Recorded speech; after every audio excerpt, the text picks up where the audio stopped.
So let's start with biomarkers. In the short bio I just read about you, you receive funding for biomarker research. If you would kind of start at the beginning and tell us what biomarkers are and how they impact people with metastatic breast cancer. And really, very importantly, should all people with MBC be offered biomarker testing? Yeah, great. That's such a great question here and a great place to start. I think, when I talk to my patients about the importance of biomarker testing, usually what we're referring to, maybe if I think about the original breast cancer biomarker being the estrogen receptor. So we've known actually well before we even knew what the estrogen receptor was, we knew that anti-estrogen treatment approaches could help treat and manage breast cancer. When scientists then subsequently identified the gene for the estrogen receptor and the protein within breast cancer cells, that estrogen receptor, what we found is that women whose tumors, women and men whose tumors express the estrogen receptor, were more likely to derive benefit from anti-estrogen treatment approaches as opposed to patients whose cancer did not have that estrogen receptor protein. So that was kind of the original breast cancer biomarker. We knew it was important to test all tumors for the estrogen receptor, because if it was present, we could then offer anti-estrogen therapies with the hope that they would be effective and work, but we could prevent giving those treatment options and the side effects that come with them to patients whose tumors did not have the estrogen receptor, because it wasn't going to work based on the research. So with that, the kind of the field of biomarkers grew. So we were able to identify other important genes and proteins like HER2. So a biomarker and routine testing for HER2 is now important as well, because we have anti-HER2 therapies to offer for patients whose tumors overexpress the HER2 protein or have amplification of the HER2 gene in the cancer cell nucleus as well. So at a really high level, hopefully those examples explain why a biomarker testing is so important. We use it really to help drive treatment decisions. Kind of the next step then, as biomarker research has evolved, we're now becoming a lot more sophisticated. So rather than testing one or two proteins or genes, we're doing larger panel testing now.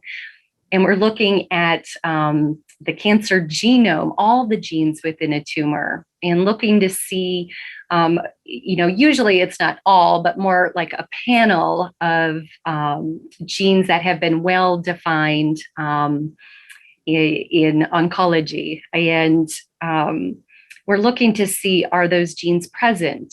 Are there extra copies? Are there mutations in those genes that code abnormal proteins that can make the cancer cell behave badly, so to speak? So as we do these larger panel testing now, we're starting to identify more mutations, more alterations. That's also driving drug discovery and the development of new drugs, some of which now for metastatic breast cancer are now FDA approved even. So I think, yes, it is important, especially because we now have therapeutic options available. I think it is important that patients are requesting biomarker testing or even genome testing of their tumors, because it might help drive treatment decisions with drugs that are already FDA approved today.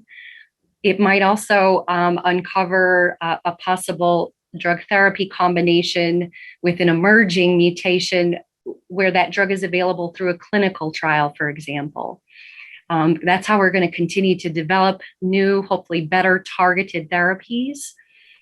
So hopefully that provides some explanation to the importance of biomarkers and why really, when I was asked this question about 3 years ago, I said, all patients might not benefit yet, but that's how quickly things have changed and evolved with new therapies becoming available, either as standard care or through clinical trials. Where really at this juncture, it really should be a standard and an expectation for all patients. And thankfully, we're seeing the insurance companies and payers, including Medicare, covering these tests now as well for breast cancer. Great. Well, thank you. And people should ask their oncologists about biomarker testing and make sure they get it. And I really appreciate the time frame. You're so right. Things have changed so much in a short amount of time, which is for the good. Another question came out about San Antonio and asked about the Emerald trial, which is related to another one of your areas of research, kind of drug resistance. And can you explain the Emerald trial and what its key findings are? Yeah, so in this study, they were evaluating based on, I guess, building on prior smaller studies with encouraging results, evaluating a new class of drugs for estrogen receptor positive breast cancer. So this was looking specifically at elacestrant, a name I will yet get get down, but really specifically looking to see how this drug, which is an oral pill, compares against a current standard for this class of drugs, which is an injection given once a month. So that standard therapy that has been FDA approved for many, many years, called fulvestrant, is what we call a SERD, a selective estrogen receptor degrader. So that's what that acronym stands for. So it's a little bit different than aromatase inhibitors, which are really pure anti-estrogens. They lower estrogen levels. In this case, the SERDs, whether it's the investigational agent that was studied in the Emerald study or the fulvestrant, the standard of care injectable SERD, what they are doing is literally what it sounds like. They are degrading the estrogen receptor. So in order for breast cancer cells to grow in this estrogen receptor positive type of tumor, you need estrogen to bind to the estrogen receptor. And if that interaction occurs, that's what sends the signal to grow. So you can either block estrogen or you can block or degrade the receptor. So that's what this class of drugs is looking at, the SERDs. So the standard of care fulvestrant was the injectable. The new oral agents are thought to not only be perhaps preferred because it's a pill rather than an injection. And candidly, it's an injection that 2 shots actually into the buttocks. So it's not only the convenience of having an oral pill, but also the emerging research is that this may even be more effective than the fulvestrant. So that's what this phase 3 study was really looking at, was to see if the new oral agent would be superior to the standard of care. And it was a positive study. So indeed, the oral formulation, the oral SERD, was better than the standard fulvestrant injectable. So I think that's something that we are certainly excited about. We have a new drug, that has shown great promise in a large phase 3 clinical trial. The reason why enthusiasm was kind of tempered in this study is that how long this drug worked or how long this drug was effective was measured in a few months. And I think that's the part that was, like I said, the enthusiasm is kind of dampened. When we are seeing kind of a close to 3-month benefit from the oral agent versus just slightly less than 2 months of average effectiveness for these drugs in the 2 groups of patients. So that is, I think the challenge that we're facing, that we're up against, is that these drugs may not be as effective in the setting that they were studied. And that setting in which they were studied was not upfront at the time of a brand new diagnosis. All of these patients had previously received an anti-estrogen with a CDK4/6 inhibitor. And so I think one of the big take homes from that study was that perhaps just single agent, just anti-estrogen or estrogen degrader therapies alone might not be effective enough in this specific setting. But I think it gives us reason for excitement, again, not only to have an oral drug, but one that might be better. And perhaps if we just study it in a different setting, we can find the right home for it. Because I really do think there will be a home and a place for this drug in the future. Great. Well, thank you for that.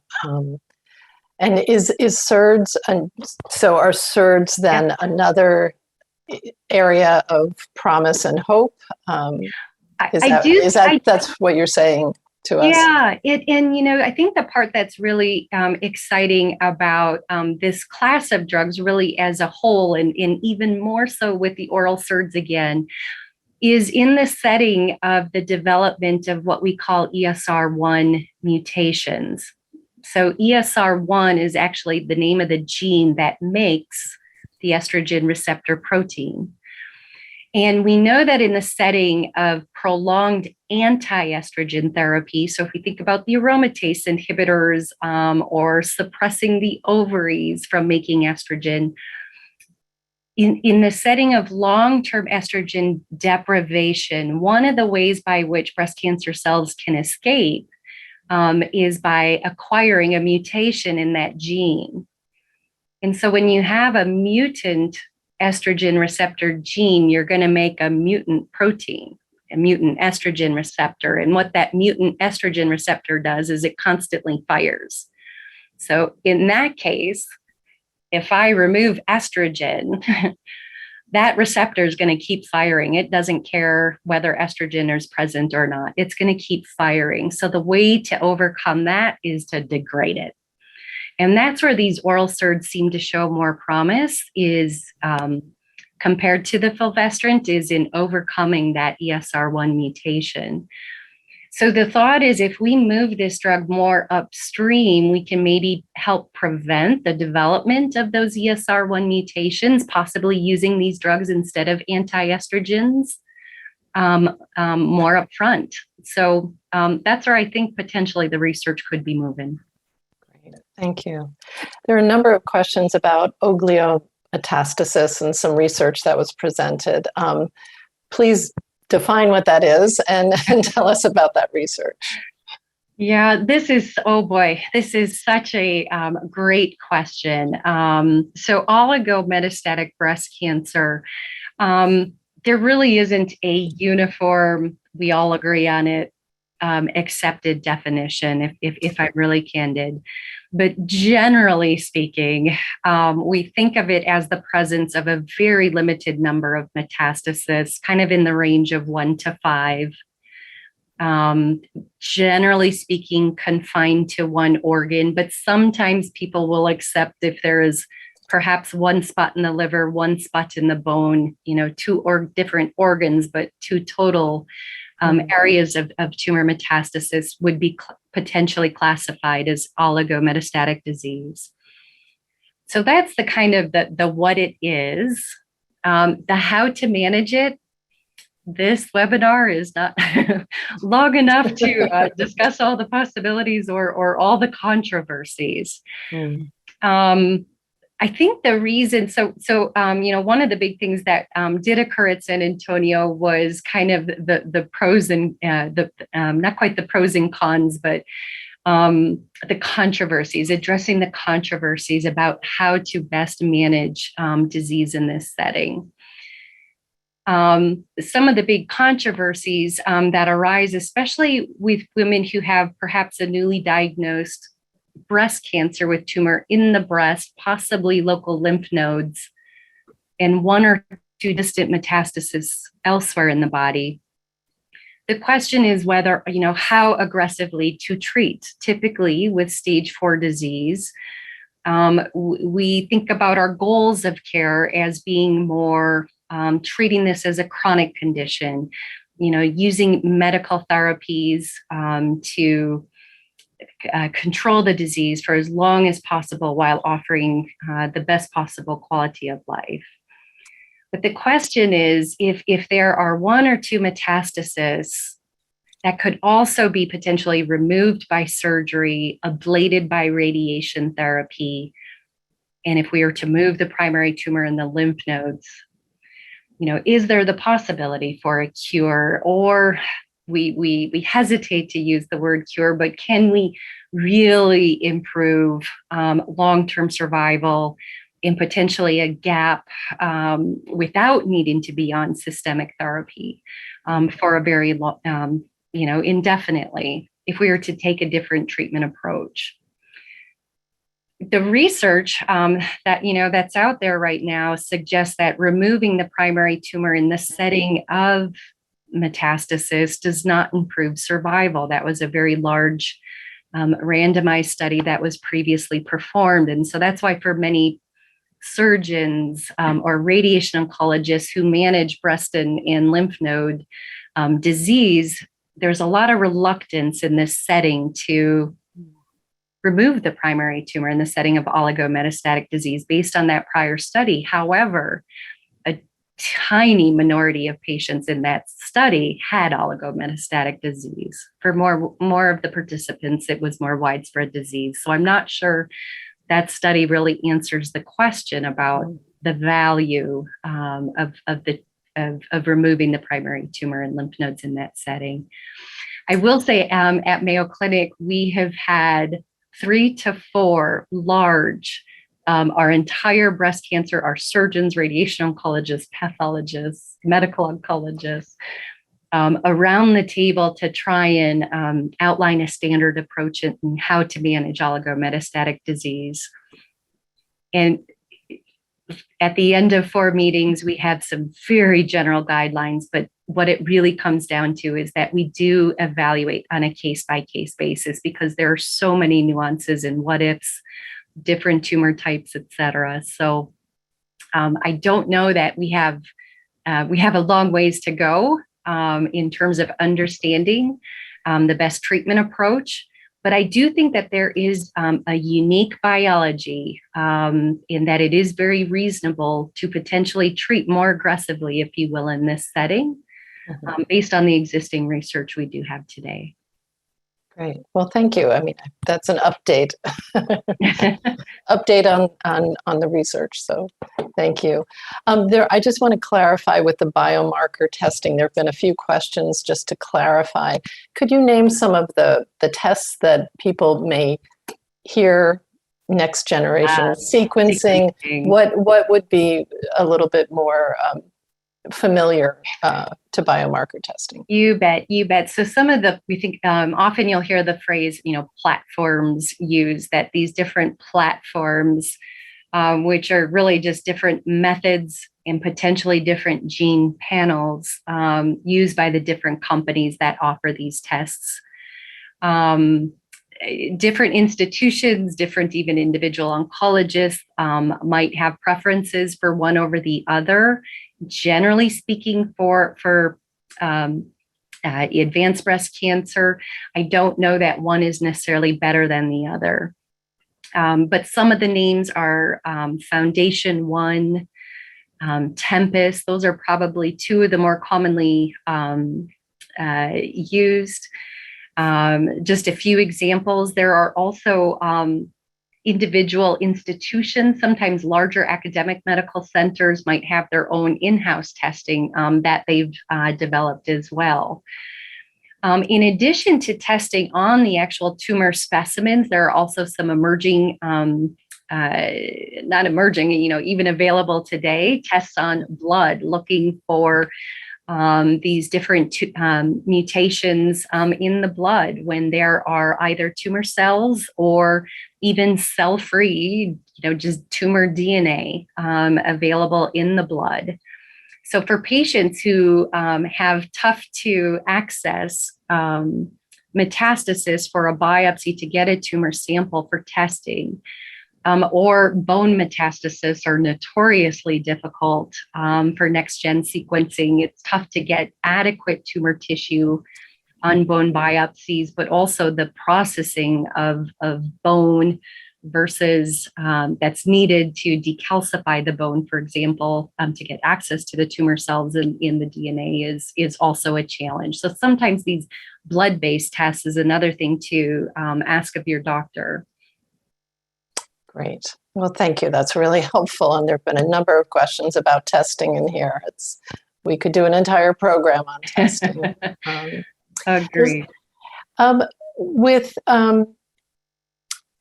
People are asking what the threshold for change after a progression is, and I will throw that to you. That is such a great question. It really is. And for me, this is just really a heart-to-heart conversation with each individual patient. Some people will, if they know that the cancer is progressing, it's very simple. We need to change treatment, and mentally, that's how they're processing things. I need to change treatment. I can't live, I can't function knowing that the cancer is growing. For other patients, and I would say increasingly, I think as I build trust with my patients and get to know them, and when we think about kind of those overarching goals of care, if we do see a consistent trend that it's clear that the cancer is progressing, first and foremost, is it causing symptoms? If it's not causing symptoms, it's not in a location where even millimeters of growth would be a concern. Those are, some of the things that I'm thinking about when I lay out the options of whether or not to change now versus stay the course and really close follow-up, close observation. So if I have a patient who does not have symptoms of progression, I can afford, based on where the tumor is, in vital organs in particular, I can afford a little more growth. I'm confident about the tempo of the disease progression, not being really fast, but kind of smoldering. And then equally importantly, that the current therapy they're on is tolerable. If those are kind of like, I have to hit at least those four things. And then importantly, again, a patient telling me, yes, I will be fine staying on this current treatment regimen, knowing that the cancer is slowly progressing. In that setting, we know with most all of our treatment regimens, we only get one shot with them. And sometimes, even 2 more months or 3 or 4 more months with a drug that's giving them a good quality of life, despite showing that it's starting to lose its effectiveness, is absolutely worth it. So I think those are the kinds of things that I think about, and I have candid conversations with my patients about when we think about when to make the switch. Okay, great. There's so many questions. They're coming in fast and furious. Let's see. At San Antonio, was there any new news or news of note at any rate for triple negative breast cancer in the metastatic setting? Yeah, it's a great question. I think one of the things that we were excited to see was the kind of longer term follow-up from the first line study, the Keynote 355, that was looking at the effectiveness of immunotherapy with pembrolizumab in combination with chemotherapy. The reason that the long-term follow-up was so important was because it was about a year ago, we had accelerated FDA approval, kind of based on early results from the clinical trial that were showing, a lot of promise that the combination of pembrolizumab or immunotherapy with chemotherapy was more effective than chemotherapy alone. So the long-term follow-up and final analysis, if you will, was presented this year, and it did confirm a very substantial improvement that was significant in both overall survival as well as what we call progression-free survival, living longer without progression of the cancer. So we're excited about that long-term follow-up. It validates it. We expect the FDA, we anticipate, I've learned never to say never with the FDA, but we anticipate this will now mean a full approval. The reason this is important actually was the very first immunotherapy drug that was approved for triple-negative breast cancer was atezolizumab. And actually earlier this year, the FDA actually removed or withdrew that accelerated approval because a subsequent study actually did not show the benefit in terms of overall survival and progression-free survival. So that was a big setback. And I think it kind of gave us all pause about utilizing immunotherapy, but we're very grateful to see that durable long-term benefit from pembrolizumab. And that I anticipate now will be sort of here to stay. The other thing I might just quick add, because there was such great discussion about the importance of next-gen sequencing and biomarker testing. One of the other studies that was shared was called the Nimbus study, and that was also looking at immunotherapy, a different checkpoint inhibitors, this one called nivolumab, also in combination with a different form of immunotherapy called ipilimumab. But this is important across all tumor types.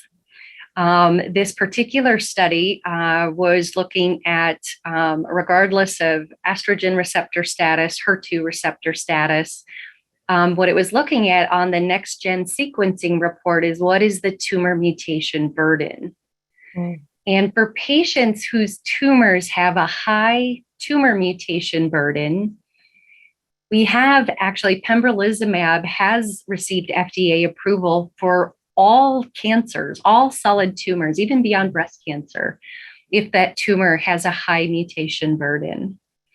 Now, the issue was that clinical trial that led to this approval. There were like 5 patients with breast cancer in that large study. It was less than 2% of all patients. So we really weren't sure how effective immunotherapy for high mutation burden metastatic breast cancer was.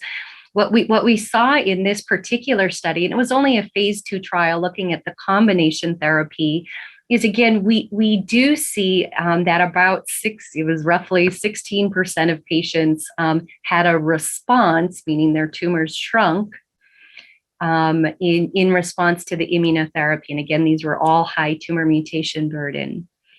But it really confirmed that, yes, we do see responses with this drug in this population of patients with metastatic breast cancer.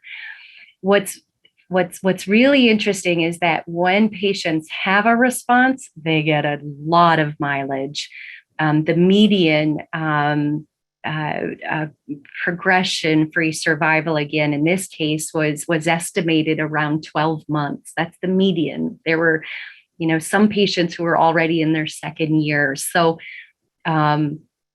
if you get a response, it's a small percentage of patients, but man, if you're that 1 in 10, the 1 in 10, 1 in 5 or so, you get a lot of mileage. So this is yet another reason to be really advocating for that next-gen sequencing, because in addition to looking for specific tumor mutations, they'll measure the overall tumor mutation burden, and it opens the door to immunotherapy across all subtypes of breast cancer. Great, thank you. That's very helpful. Here's a question about people who have been heavily pretreated, and she's wondering if there are any emerging treatments or clinical trials for heavily pretreated people and ER positive.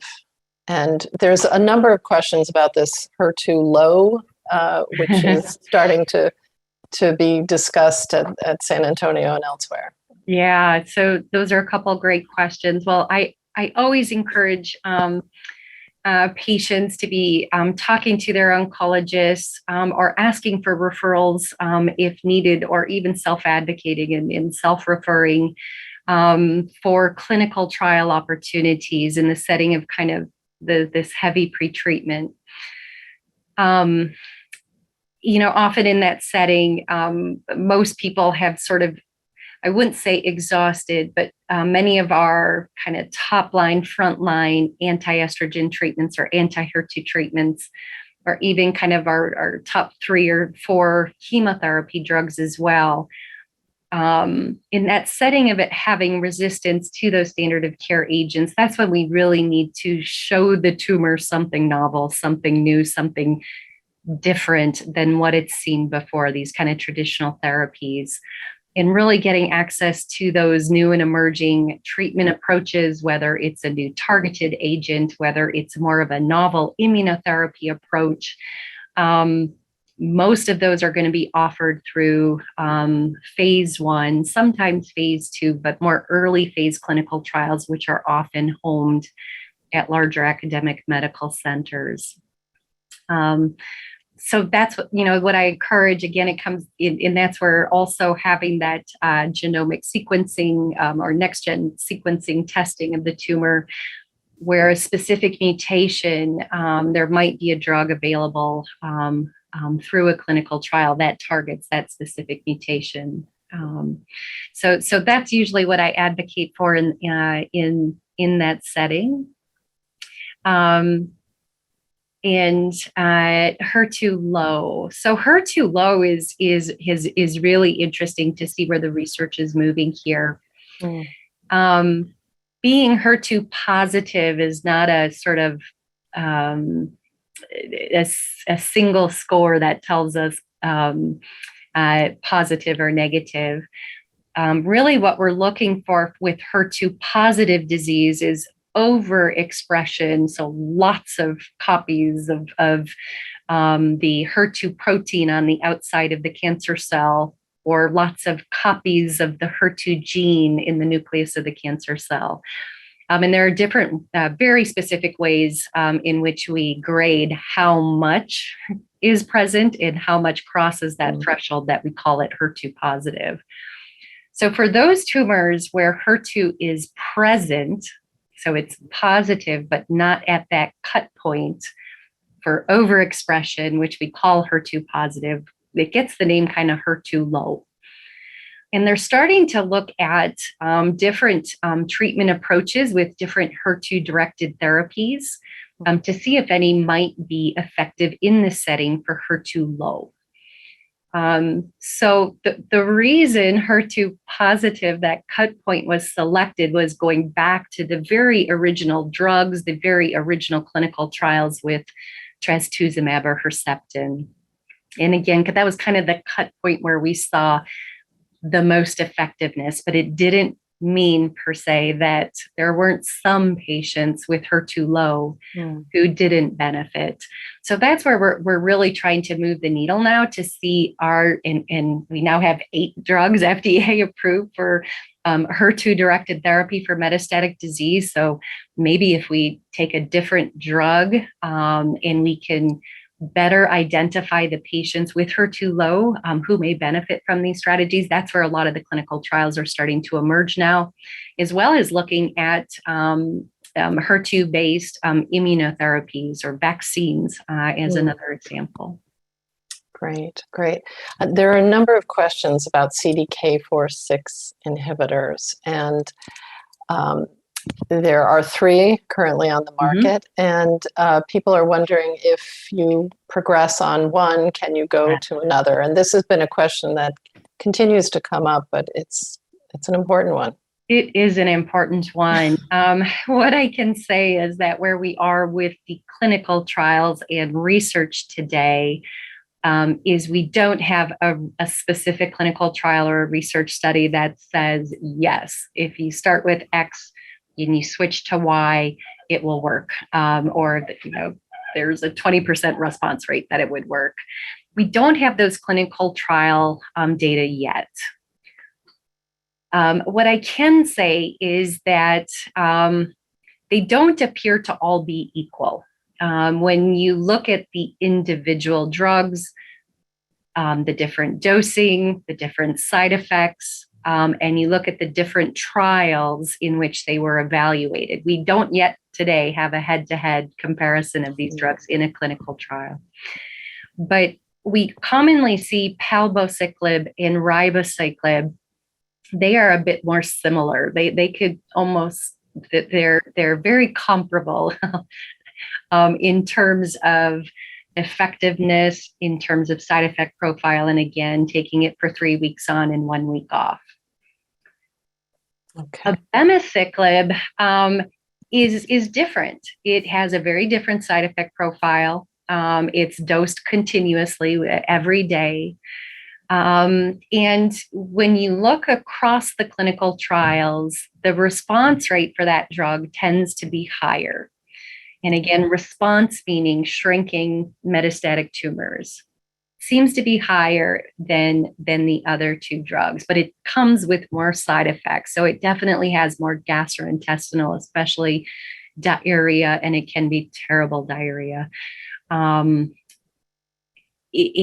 so when we think about, which of these drugs should we use, we're a little more likely to use palbociclib or ribociclib up front because it's a little bit better tolerated in terms of side effects. Mm-hmm. But if we need a response, we need quick results, we have a very symptomatic patient, we might lean for the abemaciclib first. So those are some of the things that go through our minds when we think about which one do we use up front. But what I will say is, since most all of our patients are typically, commonly, but not always, started on the palbociclib or ribociclib, I will say many of us have tried to use abemaciclib later in the overall cancer journey in the disease course. Have I seen patients respond in that setting? I have. Have I seen patients not respond? I have. So we really can't project what the response rate is without actually conducting a clinical trial to answer this question. But I think many of us in the field feel it's very reasonable to consider utilizing abemaciclib down in later lines when one of the other two agents has been used up front. Great. Thank you. Thank you. There were some questions about neutropenia, specifically related to abemaciclib, but there's also other questions about the use of palliative care. Mm-hmm. So if you could maybe merge those two questions in an answer, how you approach palliative care.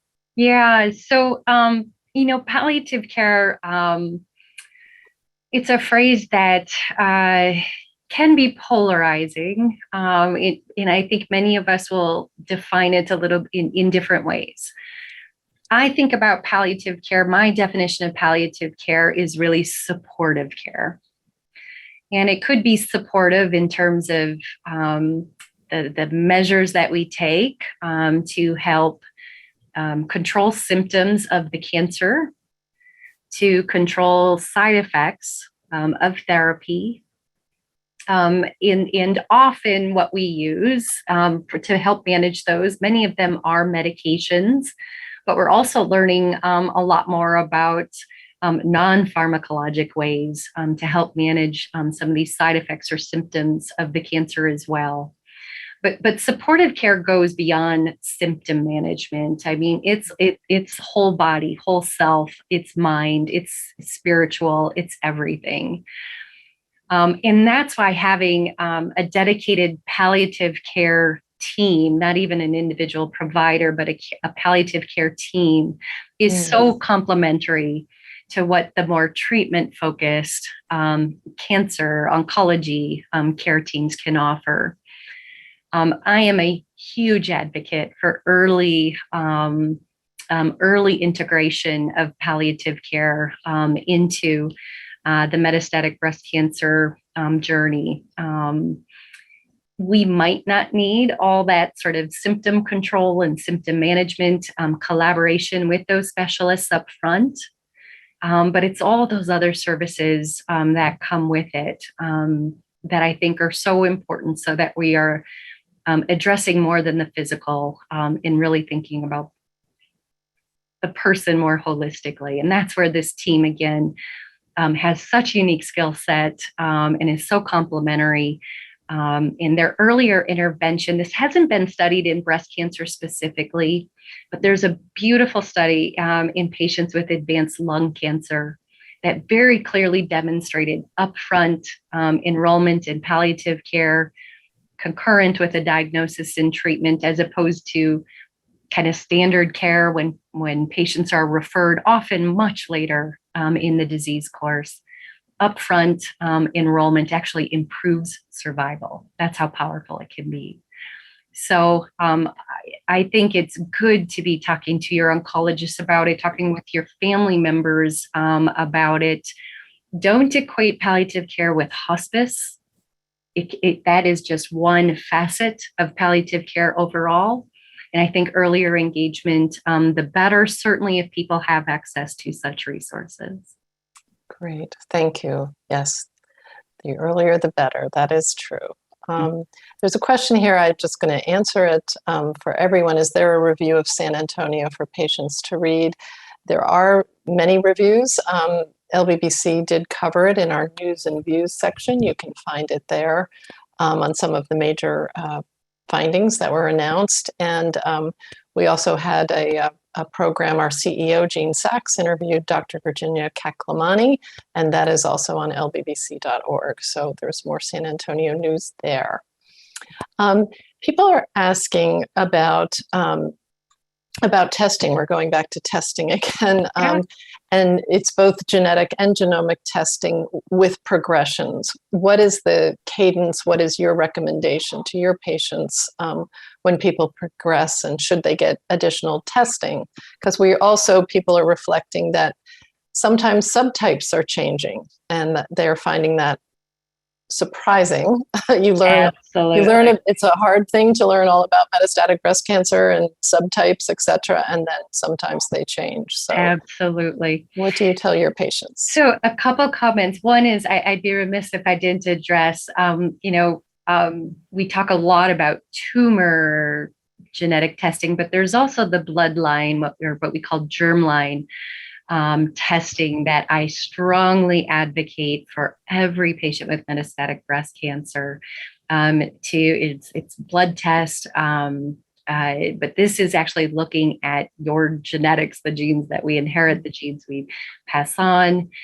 We know that identification, especially of the BRCA1 and 2 gene mutation, has treatment implications. We have FDA-approved drugs. Sometimes these drugs are incredibly effective for patients who have these germline gene mutations.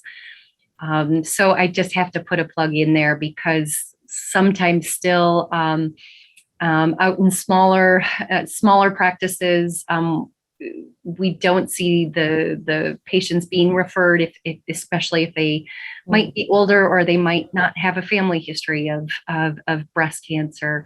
But every patient with metastatic disease should absolutely have genetic testing. So I just had to put that plug in really quick. Thank you. But thinking about, should we be doing additional testing at progression? That's a really, really, really great question.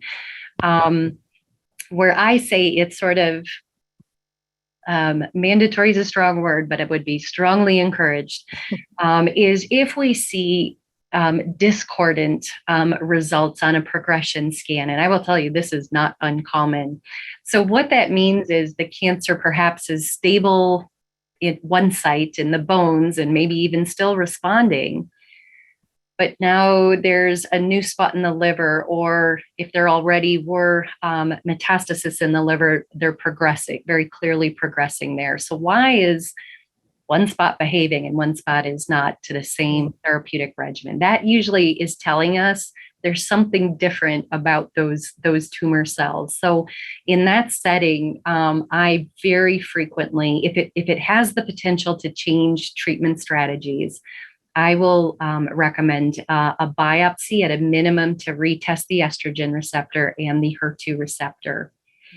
One example, we were kind of talking about different ways that breast cancer cells or estrogen receptor positive breast cancer cells can become resistant to anti-estrogen therapies. One more common pathway is actually to upregulate HER2. That's actually a mechanism of resistance, a new way to grow despite anti-estrogen treatment. We know that can happen about 10 to 15% of patients where the tumor was initially HER2 negative, but after a long duration of different anti-estrogen or estrogen receptor degrader treatments, those tumor cells are now overexpressing HER2. So in that setting, that potentially opens the door to all the HER2 directed therapies as well. So that's the importance of repeat biopsies, repeat biomarker testing with certain progressions. The only reason to do it, though, is if there is the potential for a change in treatment strategy. So like the scenario I kind of just described there. Whether or not to do next-gen sequencing over and over and over at multiple progressions, I think that is an area where we still have much to learn. More often than not, there isn't a whole lot of change in the genomic alterations over time, at least with the panels that we're using today. But I don't know that we know the true value to that. And it also, we have to be cautious about whether or not there would be coverage as well. So that would be something where I'd want to make sure we have sort of prior authorization and coverage for repeat next-gen sequencing. So that's just something else to keep in mind. But the value of repeat next-gen sequencing is sort of to be determined yet. Okay, thank you. There's a couple follow-up questions about genetic testing, and there are different kinds of genetic testing is the question, and what is the cost? Should that be covered for metastatic patients, or is that I saw someone say their insurance was denied. That makes me like physically ill. I feel grateful. I haven't seen a denial for referral for genetic testing and actually conducting, I will say again, hereditary germline genetic testing now that we have a therapeutic option. If you get a denial, get whoever you can to help write letters, show them get your oncologist to show the research, show the drugs that you could potentially benefit from should you be found to have a genetic mutation. And then it goes without saying the potential implications that would have for other family members as well, a positive finding. There's also, even beyond BRCA1 and 2, there are more mutations now where clinic hereditary germline mutations, where new clinical trials are testing agents in other types of mutations. So PALB2, RAD51C, 51D, those are just a few where some more targeted therapies are being investigated in clinical trials. So appeal, get your oncologist to help appeal those denials and look for clinical trial opportunities. Yeah, and I do want to give a plug to one of our advocacy partners is Triage Cancer, and I would urge people who are denied to go to their website. They have webinars. They also have other services. So yeah. Thank you for putting that plug in. That's an important one. It's an important one. It's a great question, and unfortunately, we are having that problem. We have time for one more question, I think. It's hard. This hour has gone Went by by too quickly. very quickly. There have been a number of questions about Exgiva, so bone treatments for bone, and it is explain the use for it and when people are offered it and when they're not. Yeah, great question. So, bone supportive care is so important. I think in two cases in particular. One, most certainly in the presence of bone metastasis, we want to keep those bones as strong as possible, prevent fractures. The other setting is in patients who are on long-term anti-estrogen therapy that really accelerates kind of normal age-related loss of bone mineral density. So those are two settings where we are often incorporating bone supportive care more broadly as part of the overall treatment regimen. So it's not cancer-directed therapy, but more supportive care, very critical, important supportive care. Now, the drug Exgiva or denosumab is the generic name for that. Is one option. Also, Zometa or Zolendronate is another option. And actually, the latter has been around for decades, and we've been using that for a longer period. The drugs have been compared head-to-head in a clinical trial for bone metastasis in particular, and indeed, the denosumab is a little more effective than the Zolendronate. It's an injection monthly. The Zolendronate is an infusion once every 3 months in this setting. Generally speaking, they're both pretty well tolerated. There is a reason we sometimes pick one over the other, but for some people, the convenience of just an infusion once every 3 months is preferred to shots once a month. So those are things just to keep in mind. There also are cost considerations that we also kind of counsel patients about as well. But that's really the value of these drugs, is helping to prevent fractures, helping to keep the bone strong, whether it's the presence of bone metastasis or long-term anti-estrogen use. Okay, well, my goodness, we are really out of time, Dr. Haddad. Thank you so much for answering a wide range of questions. I want to thank everybody on the webinar tonight for joining us. It's been great to be with you.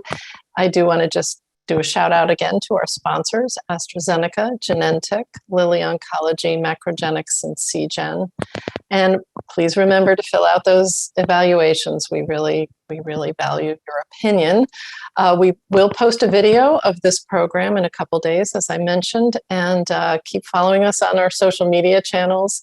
And look at lbbc.org for our coverage of San Antonio Breast Cancer Symposium. It's under the News and Views section, and the interview with Dr. Kaklamani is also. We have lots of rich information, and we are here also to help you cope with both the medical or all of the medical, emotional, and practical challenges of living with a metastatic breast cancer diagnosis. We have a helpline, and we have leadership volunteers who are ready to support you, and closed Facebook communities as well. So check us out, and thank you again for spending your time with us tonight. Peace and joy in the holiday season, and thank you again, Dr. Haddad. Thank you, everyone. God bless.